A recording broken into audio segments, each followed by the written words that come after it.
tous et bienvenue sur le podcast du Cappuccino et des livres. Le temps d'un cappuccino, nous allons parler de livres et d'écriture, mais pas que. Je suis Jess Angel, j'aime autant lire des histoires qu'en raconter et j'avais envie de partager avec vous tout mon univers. Et quoi de mieux qu'un podcast pour le faire ? Alors allons-y, c'est parti.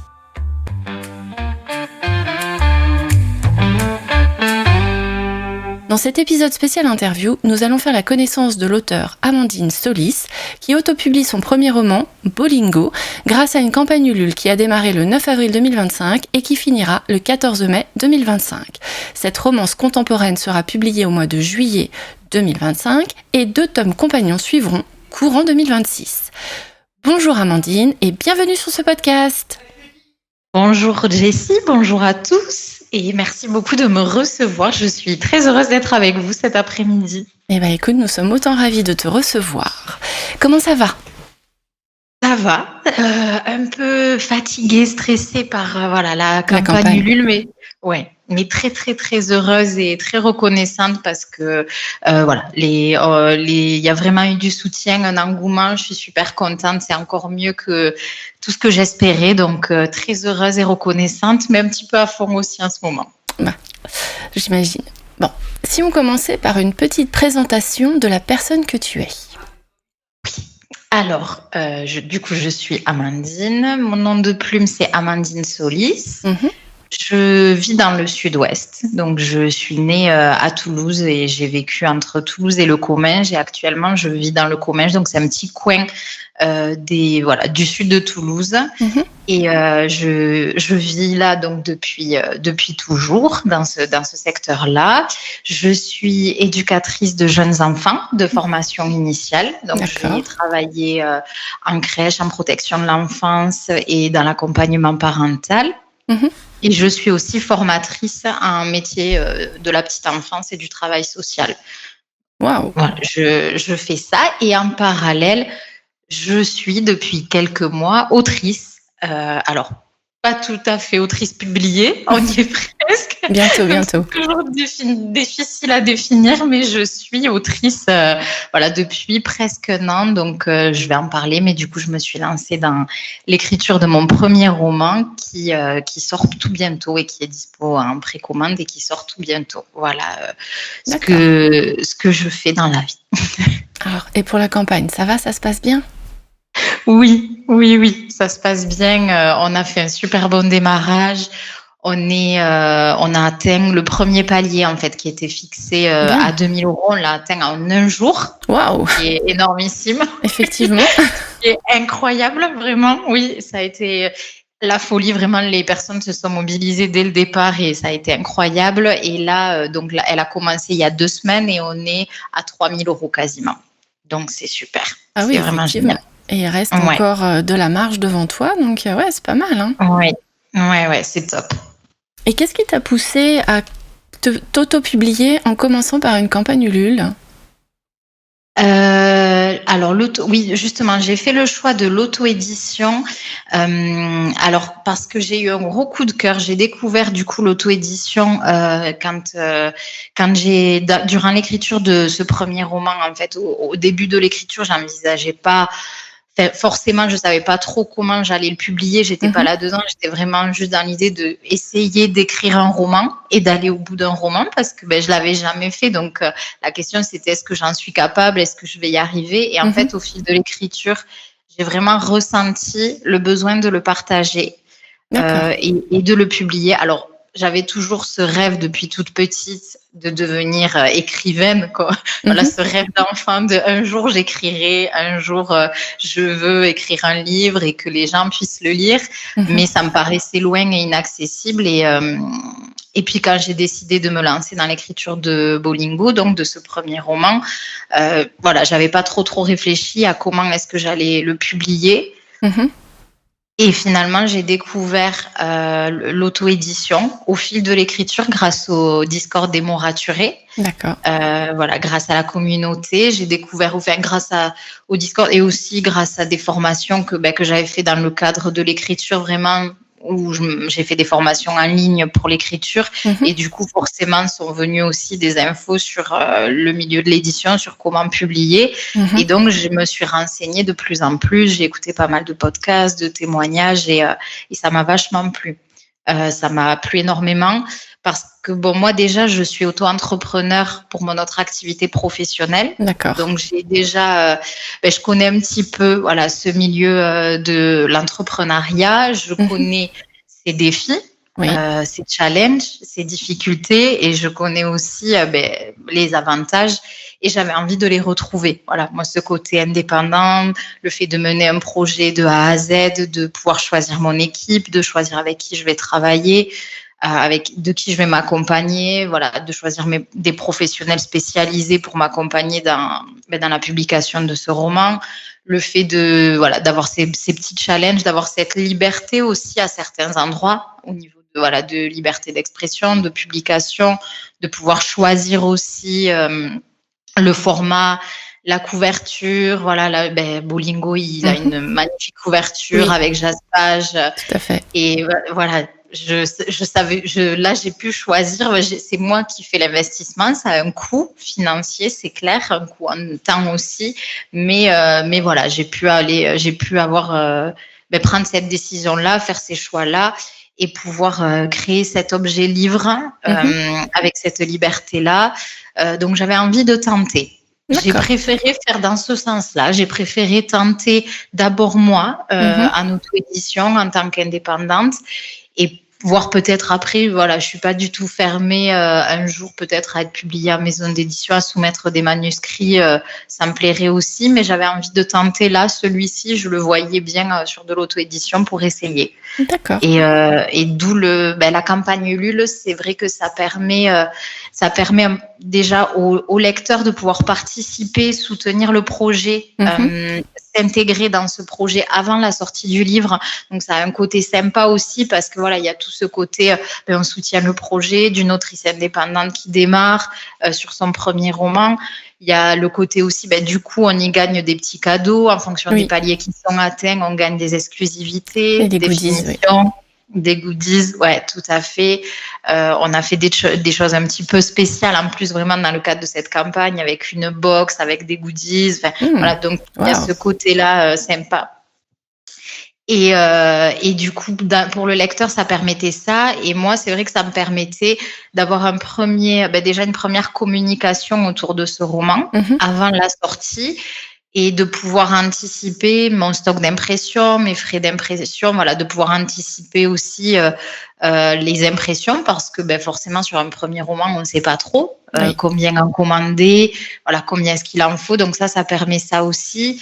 Et ça me permet de commencer à rembourser les frais de création du livre. Donc voilà, c'est un moyen aussi de publier ce livre et de pouvoir l'envoyer. Voilà, les gens peuvent le commander via la plateforme et moi je peux derrière leur envoyer. C'est un bon projet et c'est un bon argument de pouvoir aussi voir son projet fabriqué, on va dire, conçu exactement de la façon dont on l'a envisagé aussi. Oui. J'imagine. Oui, alors, tu nous disais tout à l'heure que tu rêvais depuis enfant de devenir écrivain. Mais du coup, est-ce que tu te souviens de la première fois que ça t'a popé comme idée ? Et si tu as écrit des textes à ce moment-là, si tu te souviens de quel type de texte tu avais écrit à l'époque ? Oui, alors j'écrivais enfant.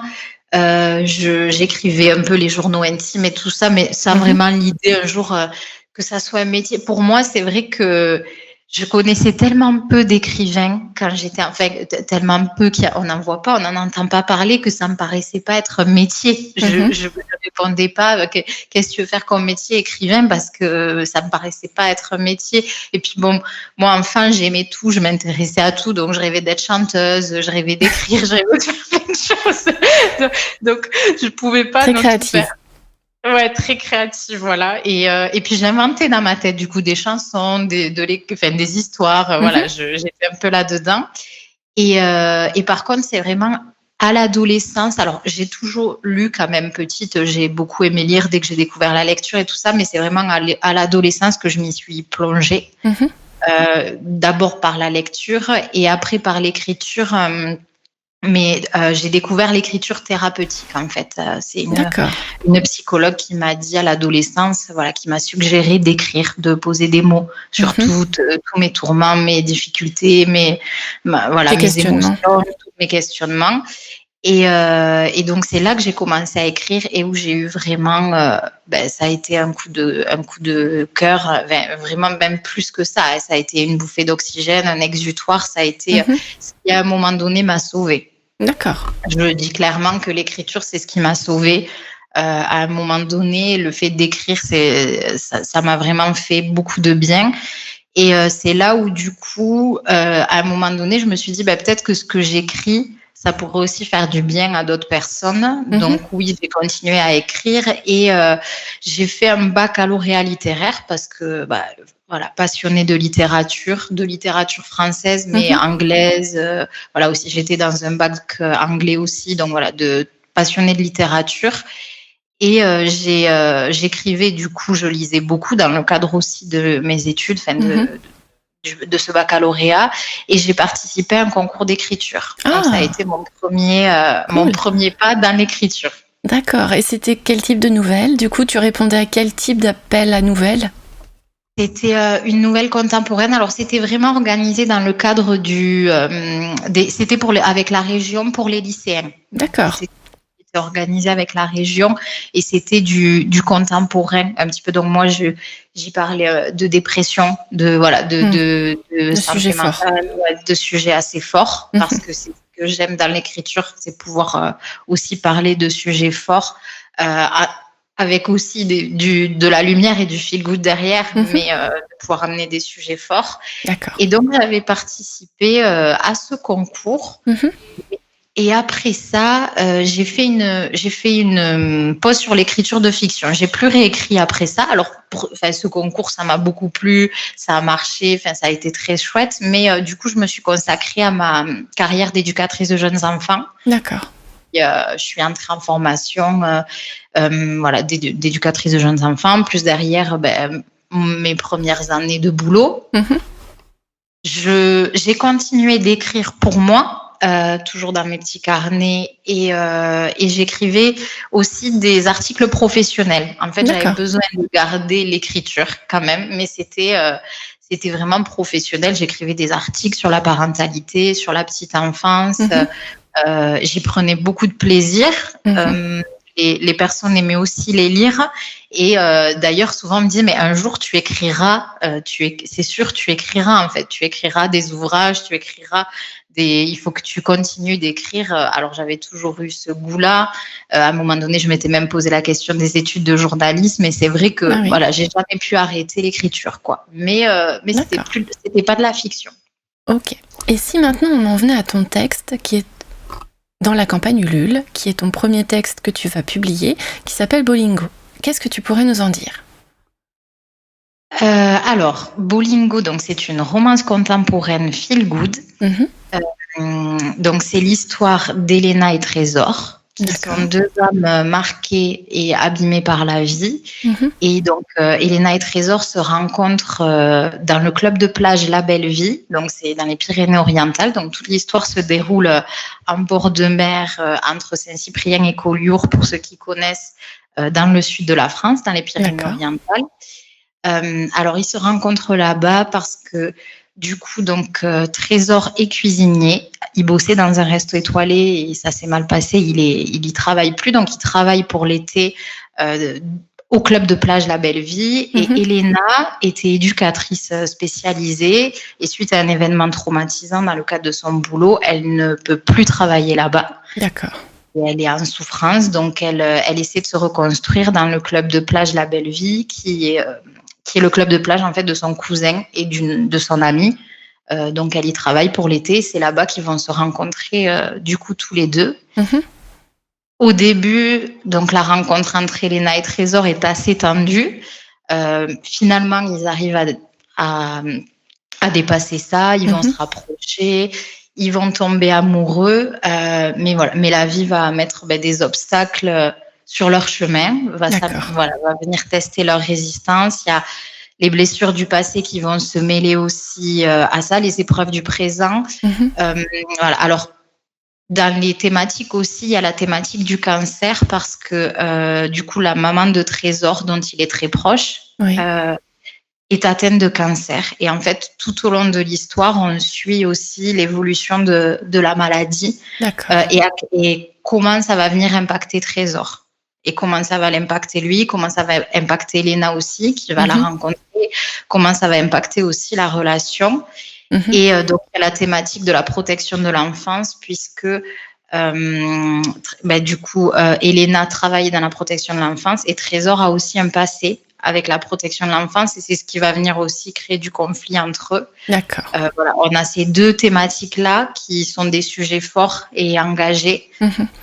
Donc, là, tu parlais de sujets vraiment très forts et très engagés. Je vois aussi que tu parles de ton métier, du coup, d'éducatrice.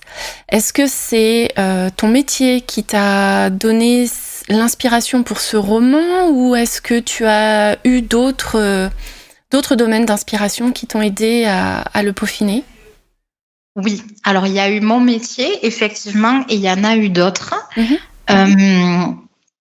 Alors, déjà, par rapport à mon métier, effectivement, j'ai rencontré des situations qui sont venues me toucher, qui m'ont émue, qui ont été parfois difficiles à vivre dans le cadre de mon métier. C'est un métier passionnant, mais c'est un métier qui est aussi difficile parce qu'on rencontre des histoires, on rencontre des personnes difficiles, enfin des situations qui peuvent être parfois compliquées. Et j'ai eu besoin de poser les mots aussi sur des choses qu'on peut rencontrer parfois dans le cadre de notre métier. Donc, Bolingo, c'est une pure fiction. L'histoire d'Elena et Trésor, c'est une fiction. Ce ne sont pas des histoires réelles que j'ai rencontrées, mais c'est inspiré de situations que j'ai pu vivre dans le cadre de ma vie perso et de ma vie professionnelle. Voilà. Et les sujets que je voulais aborder sont aussi liés à mon métier parce que moi, je suis énormément engagée pour la cause des enfants et des femmes et des minorités en France et dans le monde. Je le suis personnellement, je le suis professionnellement de par mon métier et j'avais besoin dans mes livres, dans mes romans, de m'engager aussi. Voilà, et d'aller m'engager. Donc, c'est des thèmes qui me tiennent énormément à cœur et dont je voulais parler dans mes romans. Donc, voilà, je me suis inspirée aussi de ça parce que ça fait partie de mon quotidien. Sur le thème du cancer aussi, c'est parce que j'y ai été confrontée, parce que j'ai perdu aussi des personnes très proches qui sont décédées du cancer, notamment une personne très très proche de moi. Et j'avais envie de le montrer, pas du point de vue où l'un des personnages principaux est malade, mais vraiment sur l'impact que ça a quand ça touche, quand c'est notre parent, quand c'est quelqu'un de proche. Je crois qu'on est beaucoup à avoir connu cette maladie de près ou de loin, parfois en avoir été atteint, et que ça ait parfois entraîné aussi le décès. J'avais envie qu'on parle aussi de ce sujet-là et d'amener de la lumière. D'aller amener aussi. C'est un feel good, Bolingo, malgré on pourrait se dire attends quand même avec ces sujets. Feel good, oui, parce qu'il y a vraiment cette idée de par moment, tout le long de l'histoire, il risque d'y avoir des moments où vous allez pleurer beaucoup. Faut que tu prévois des Kleenex dans la box. C'est prévu. D'accord. Mais au bout d'un moment, on va vers l'idée, c'est toujours avec ces moments difficiles, en fait, ils viennent amener de la force, de l'espoir, du réconfort, de la résilience et l'idée que, quelles que soient les épreuves, on peut se relever. Et comment est-ce qu'on se relève? Comment est-ce que l'amour peut aider dans la guérison? L'amour l'amour conjugal, mais aussi l'amitié, l'amour entre un parent et un enfant. Voilà. Donc, il y a cette idée vraiment d'aller vers du mieux, d'aller vers la lumière. Et même si on aborde ces sujets-là, il y a de la lumière. D'accord. Il y a de l'espoir, il y a de la reconstruction. Et c'est ça que je voulais vraiment mettre à lumière. C'est en fait, la vie, c'est pas un long fleuve tranquille. Et il y a des épreuves et il y a des moments difficiles. C'est certains vrai. qui en vivent plus que d'autres. Mais derrière, il y a du beau, il y a le soleil. Et voilà, c'est ce que j'avais envie de mettre Dans en tes lumière. Donc, c'est du feel good. D'accord. Et en parlant de soleil, du coup, l'autre inspiration que j'ai eue, c'est en fait ce qui a lancé vraiment l'inspiration pour moi de Bolingo, c'est j'ai découvert un concours organisé par une maison d'édition. D'accord. Donc moi j'ai décidé donc en juillet dernier, juillet dernier, de me lancer dans l'écriture de mon premier roman, de me dire bon allez, pourquoi pas moi? J'arrête pas de dire un jour je le ferai, pourquoi pas aujourd'hui? Pourquoi pas essayer maintenant? Et j'avais les thématiques que je voulais aborder. Voilà, les idées de thématiques que je voulais aborder, mais j'avais pas encore mes personnages et mon histoire. Et en fait, je suis tombée sur ce concours organisé par la maison d'édition Slalom. D'accord. C'était un concours pour une romance contemporaine. Et moi, je savais que je voulais écrire du contemporain, mais je savais pas encore si j'aurais qu'un personnage ou si on serait sur de la romance ou pas. J'avais pas encore étoffé. J'étais encore en réflexion. Et là, en fait, de voir ce concours, j'ai eu un déclic. Ça m'a lancé un boom d'inspiration. J'ai fermé c'était sur Instagram, une pub comme ça, le truc tombé par hasard, mais qui n'en était pas un hasard finalement. C'était un signe. Tout à fait. Et j'ai fermé ma page et j'ai pris un papier. Et là, j'avais mon histoire, j'avais le lieu, j'avais où est-ce que se déroule l'histoire, j'avais les enjeux, j'avais comment est-ce qu'ils se rencontrent. Et en fait, ce qui m'a inspirée dans le lieu, comment j'ai trouvé ce lieu, c'est que du coup, en fait, le lieu, comme je te le disais, donc ils se rencontrent à la Belle Vie. C'est un club de plage, du coup, un restaurant avec plage. Et donc, c'est un boulot saisonnier. Donc, contexte aussi, tu vois, ambiance saisonnière, club et tout ça. Et en fait, l'été dernier, ma sœur bossait dans un club de plage à Saint-Cyprien. D'accord. Donc, elle m'en parlait régulièrement. Et puis, un jour, j'y suis allée. Et en fait, d'être là-bas, vraiment, j'ai eu l'inspiration. Je voyais mes personnages, je voyais l'histoire qui se dessinait dans ma tête. Et je me suis dit, mais ça serait trop chouette d'écrire sur cette ambiance-là.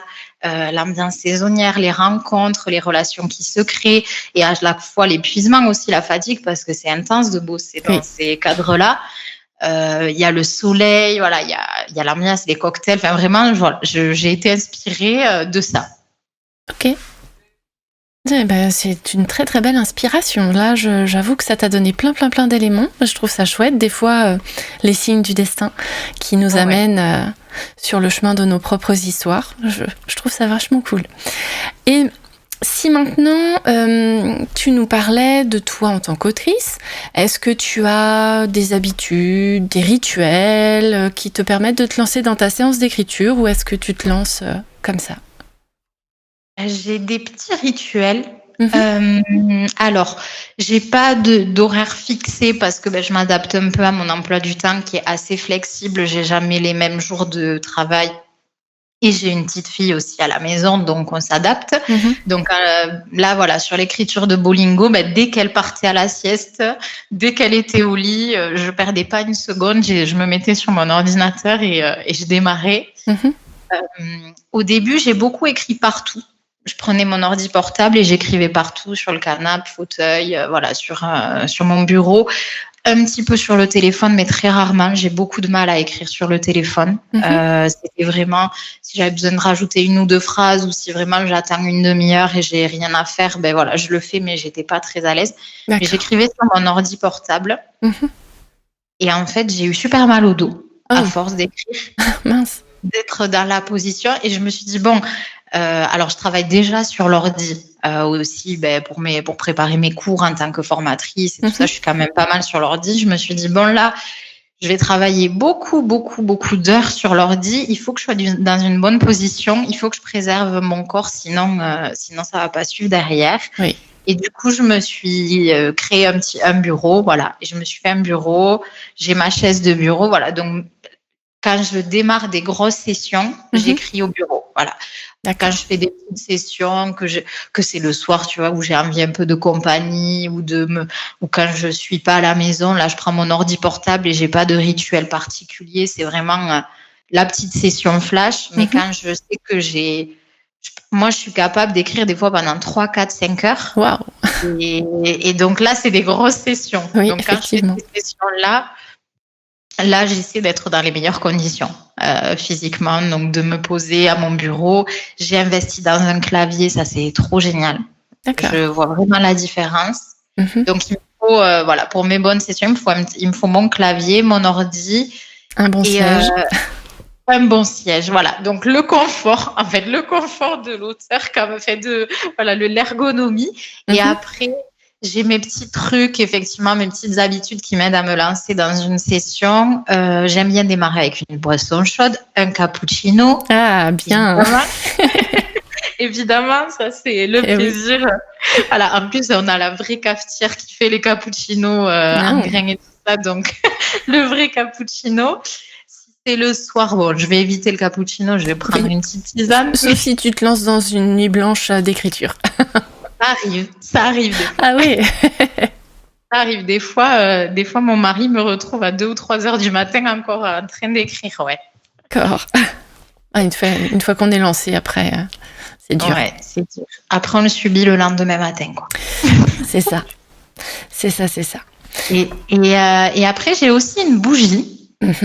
Une bougie parfumée. Et alors, en fait, j'ai acheté une bougie qui me rappelle, c'est une bougie sable doré et elle me rappelle l'univers. En fait, quand je l'allume, j'ai l'impression d'être sur le bord de plage avec l'équipe de La Belle Vie, avec Elena et Trésor. Et du coup, je l'allume et comme ça, je suis plongée dans l'univers. Ah, c'est bien. Donc, j'aime bien faire ça. Ouais. Ça doit être sympa. J'imagine. Bon, moi, c'est des histoires de fantômes, j'aurais du mal à trouver une bougie effrayante. Ou un peu ambiance vieille maison, tu vois. Ouais. Tu peux trouver quelque chose comme ça. Je vais chercher. Alors, donc là, tu as lancé ta campagne Ulule. Ton livre va sortir donc d'ici cet été. Est-ce que tu as des salons ou des séances de dédicaces en prévision ou est-ce que ce sera pour plus tard ? Alors, pour l'instant, j'ai pas de salon prévu. Ça sera sur 2026 parce que les délais de réservation sont quand même assez longs. Sur les plus gros salons, il faut s'y prendre assez tôt. Et comme moi, finalement, c'est tout récent. Ça fait même pas un an. C'est allé très vite. Du coup, j'avais pas pu anticiper ça. Et puis, c'est vrai que je préférais aussi avoir peut-être un roman de plus à proposer. Donc là, j'ai le deuxième qui est en projet. Et donc, ça sera sur 2026. Et comme ça, j'aurai aussi 2 romans à proposer. Par contre, ce que je vais faire à la sortie en juillet, c'est que là, je suis en train d'organiser des dédicaces dans des librairies, dans des boutiques, dans des magasins. D'accord. D'organiser des dédicaces par chez moi et dans les Pyrénées-Orientales pour que les lecteurs puissent venir me rencontrer, pour faire découvrir le livre. Donc, pour l'instant, j'ai pas les dates, mais dès que je les aurai, je les diffuserai sur mon Instagram, dans ma newsletter. Voilà, je donnerai les infos aussi à ce moment-là. D'accord. Et si on parle de tes projets, du coup, là, tu as l'intention d'écrire des tomes compagnons, c'est bien ça, sur ton roman actuel, avec les mêmes personnages ou d'autres personnages de qui tu raconteras l'histoire ? Tu sais à peu près... Tu peux nous en dire un petit peu plus ou pas Oui, bien sûr. Du coup, donc j'ai en tête 2 tomes compagnons. Donc, les tomes compagnons, ça signifie que du coup, l'intrigue du tome 1 est résolue. Donc là, en l'occurrence, l'intrigue principale, vu qu'on est sur la romance contemporaine, c'est la romance.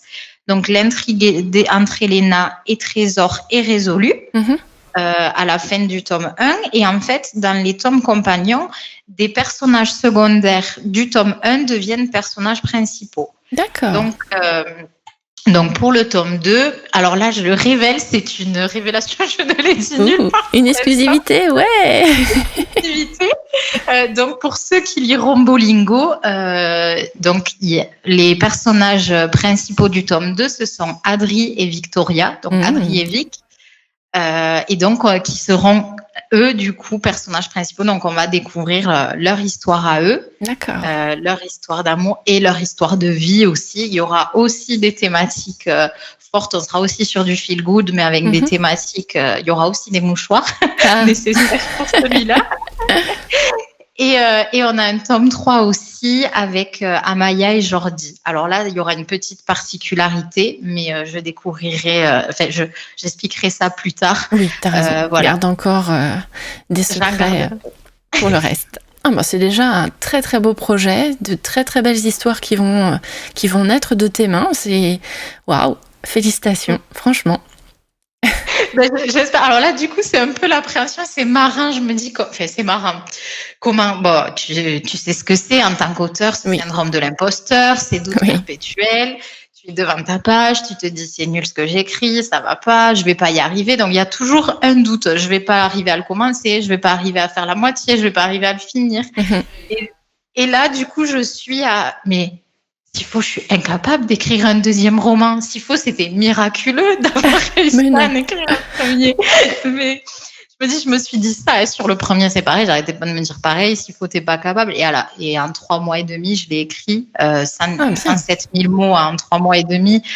Donc c'était viscéral, quoi. Donc je me dis, j'aime tellement ça que ça va le faire pour le deuxième. Mais il y a toujours cette petite voix de mais est-ce que vraiment je suis capable? Et je crois que même au 10e, tu te le dis encore, en fait. Ouais, je pense que même les grands écrivains sont toujours face à leur livre. Et puis il y a toujours aussi, je pense, une petite pression sur le deuxième livre, surtout si ton premier a super bien marché. Il y a toujours de se demander si celui-là aura le même impact, le même effet. Donc je peux parfaitement comprendre tes inquiétudes, mais je pense que vu le démarrage de ta campagne Ulule, tout est positif et tout va bien se passer. Oh, c'est adorable, merci beaucoup. Je vais essayer de garder ça en tête, et de faire taire cette petite voix. Je pense que tu sais ce que c'est, mais cette petite voix horrible qui nous dit chaque fois je vais pas y arriver, ça va pas le faire, ça va pas marcher. Donc je vais garder ces mots-là. Merci. Je t'en prie. Alors, maintenant, si on passait à la catégorie des conseils, est-ce que tu as des conseils de lecture ou d'écriture, ou les deux, à partager avec les auditeurs? Alors, des conseils de lecture, ça veut dire des recommandations ou plus des conseils dans la lecture? Des recommandations? Oui. Alors, moi, je suis une grande lectrice de contemporain, de littérature contemporaine, donc très inspirée aussi et passionnée par les ouvrages de Virginie Grimaldi, Mélissa d'Acosta, Marie Vareille, notamment le dernier de Marie Vareille, La dernière allumette. Pour moi, ça a été une claque. Alors, il est dur, hein. Il n'est pas facile à lire, mais un très beau livre. Tout le bleu du ciel, c'est mon livre, mon livre fétiche je crois, de tous les temps en termes d'émotions qu'il est venu me déclencher. Alors voilà, tu le vois, moi, ce que j'aime vraiment dans la lecture, c'est les romans qui me font vibrer, qui me font ressentir des émotions intenses, voilà, où je passe par plein d'émotions et où j'apprends aussi. J'aime bien Julien Sandrel aussi, tout en littérature contemporaine. Et après, j'ai lu aussi du coup forcément beaucoup de romances contemporaines. Et j'ai eu donc un gros coup de cœur là sur les derniers mois sur Nos âmes tourmentées de Morgane Moncomble. D'accord. Et Ces mots que nous taisons. Alors, j'ai toujours un peu de mal à dire le nom de l'autrice. Je crois que c'est Agi Brouchmit ou quelque chose comme ça. D'accord. Elle a gagné le dernier concours Fixia avec Hugo Publishing. Et j'ai eu des gros coups de cœur sur ces deux romans-là. Et je découvre, je ne connaissais pas du tout la fantasy, le fantastique. Je lisais pas beaucoup, alors à part ado un petit peu les Hunger Games, Labyrinthe, les dystopies, mais je connaissais pas du tout. Et je découvre un peu. Alors j'ai pas trop de recommandations parce que je suis tout juste dans la découverte. Une novice. Mais c'est un genre que je découvre et que j'aime bien. Ah, il y a des pépites, hein. C'est pas parce que ça se passe dans un autre monde avec peut-être d'autres espèces ou des créatures fantastiques qu'il n'y a pas des thèmes, des choses fortes qui se dégagent. C'est juste transposé dans un monde un peu plus imaginaire, mais il y a des sujets qui peuvent vraiment bouleverser quand on lit une fantasy ou un fantastique. Du moment que les personnages, l'histoire, l'intrigue est bien menée, ça peut avoir tout autant l'impact que peuvent avoir des romances contemporaines ou des romans, comme tu l'as dit, de Melissa d'Acosta, Virginie Grimaldi, qui effectivement ont elles aussi des sujets très très forts dans leurs histoires. Et est-ce que tu as, par hasard, peut-être, des conseils d'écriture que tu voudrais partager? Alors, déjà, écrire. C'est pas mal. Voilà. Si tu as envie d'écrire, écris. Juste ça. Voilà, ne te bloque pas, n'écoute pas cette petite voix, ne laisse pas tout ce syndrome de l'imposteur prendre la place, te dire ce sentiment d'illégitimité. Je suis qui pour écrire? Qu'est-ce que j'ai à raconter? On a tous quelque chose à dire, tous quelque chose à raconter. Donc, surtout, c'est d'écrire. Et déjà, ça, c'est pour moi le premier pas, d'oser franchir ce pas. Donc, prendre son ordinateur, son cahier, en fonction de ce avec quoi on est le plus à l'aise, et poser les premiers mots. C'est ça qui va faire qu'après, on prend un peu plus de confiance et on continue et on s'y met. Et on découvre aussi à quel point ça fait du bien et cette frénésie de l'écriture. D'accord.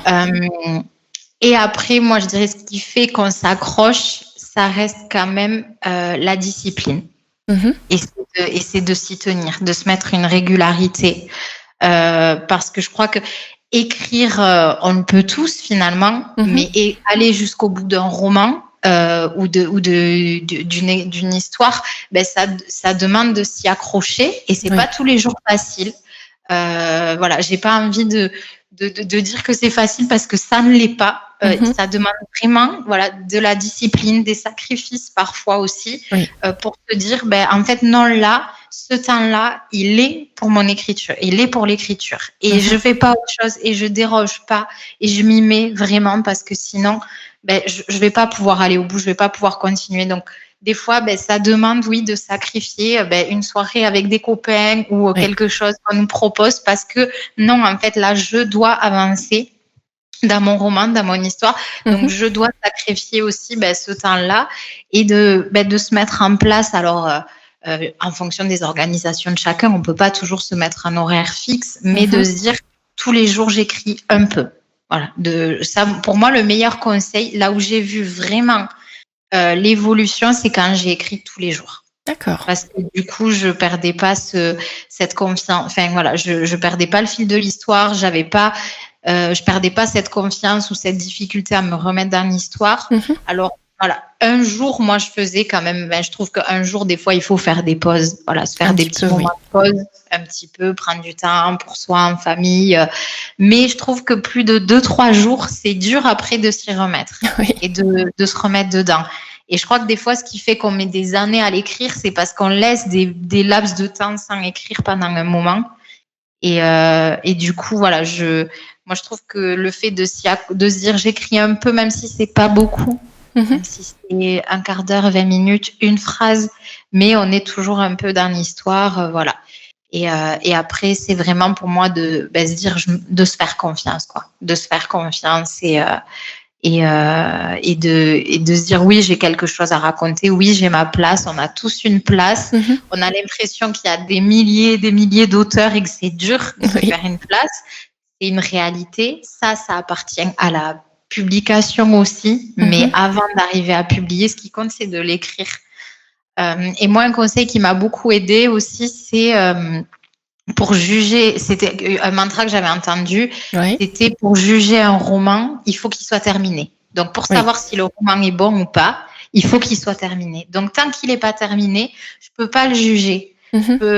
Voilà, c'était pour faire taire cette petite voix qui dit c'est nul ce que j'ai écrit, ça va pas que ce que j'ai écrit. Non, c'est de se dire, en fait, je vais aller jusqu'au bout et après, je verrai s'il est bon ou pas. Et en fait, un premier jet, il est jamais extraordinaire, c'est impossible. Ça reste un brouillon, un premier jet, comme c'est dit. Une première ébauche. Le premier jet, c'est fait pour que l'histoire existe. Et après, on va aller le retravailler. Et ce qui fait les auteurs, finalement, les auteurs publiés, c'est que c'est pas leur premier jet qui publie. Non. C'est un manuscrit qui est retravaillé, corrigé plusieurs fois. Et ça, c'est pas une paire de manches. Ça, C'est pas un travail très très simple. C'est pas rien comme boulot de tout recorriger. C'est un gros boulot. Mais du coup, c'est ça qui fait aussi, voilà, qu'on retravaille derrière. Donc, même si le premier jet est pas parfait, en fait, il ne peut pas l'être. C'est pas grave. Donc voilà, le conseil que j'ai envie de dire, c'est allez-y, écrivez. Voilà. Et instaurez-vous, voilà, faites de l'écriture. Si vous avez envie d'aller au bout d'écrire un roman, faites de l'écriture votre priorité et écrivez un petit peu tous les jours et en vous disant, OK, je verrai à la fin ce que ça donne. Ok, c'est un très très bon conseil. Tout à fait. Persévérons, on va y arriver. Oui. Maintenant, si on veut en savoir un petit peu plus sur toi, sur ton actualité, sur tes romans, où est-ce qu'on peut te trouver ? Du coup, on peut me trouver donc sur Instagram et Facebook via le pseudo Amandine Solis.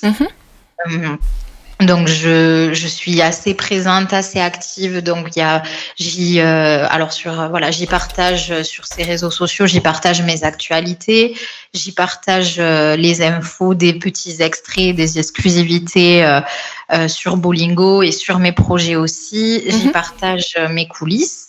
Donc, j'aime bien aussi parler des coulisses, de ce qui se cache derrière l'auto-édition.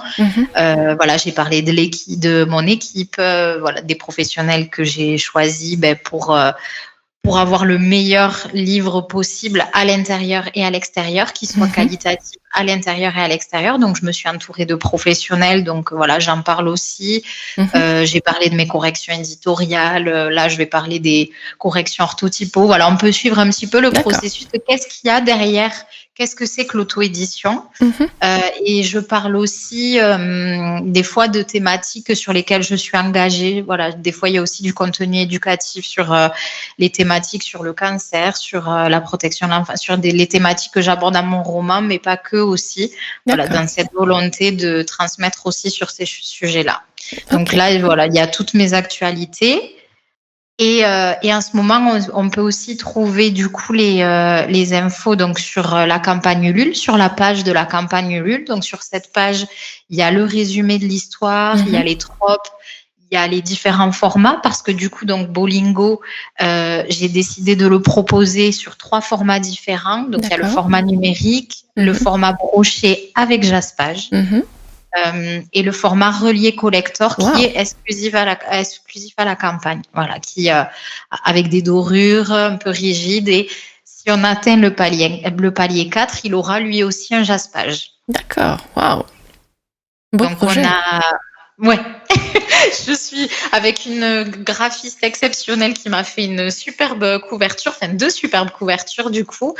Et voilà, donc on a 3 belles versions et 2 versions papier vraiment très très jolies avec des finitions qui se rajoutent au fur et à mesure. D'accord. Et il y a aussi sur la page Ulule du coup les box été dont je parlais tout à l'heure. Donc l'idée en fait c'est que j'ai voulu créer et accompagnée par mon équipe, on a voulu créer une box en fait dans l'idée que les lecteurs puissent emporter Bolingo avec eux cet été et puissent profiter de la lecture cet été. Sur la plage. Donc, sur la plage ou dans les montagnes ou à la maison, sur un transat bien au calme. En fait, de pouvoir, l'idée, moi, qui sortent aussi début juillet, c'est pour que les gens puissent vraiment en profiter pendant leurs vacances. Je sais que souvent, c'est l'été, les vacances, on prend plus le temps de se poser, de lire un livre, ce qu'on va pas forcément faire dans le quotidien. Bon, à part quand on est des passionnés de lecture comme nous et qu'on lit énormément. Mais c'est vrai que voilà, il y a ce côté un peu vacances, je suis plus posée pour lire. Et donc, l'idée, c'était de pouvoir emporter Bolingo en vacances. D'accord. Voilà. Et donc, avec cette petite box, il y a un sac de plage, une pochette en tissu zippé, voilà, pour transporter ses affaires. Le livre, voilà, un porte-clés, une carte postale illustrée qui est unique, des biscuits, des infusions, des accessoires, voilà.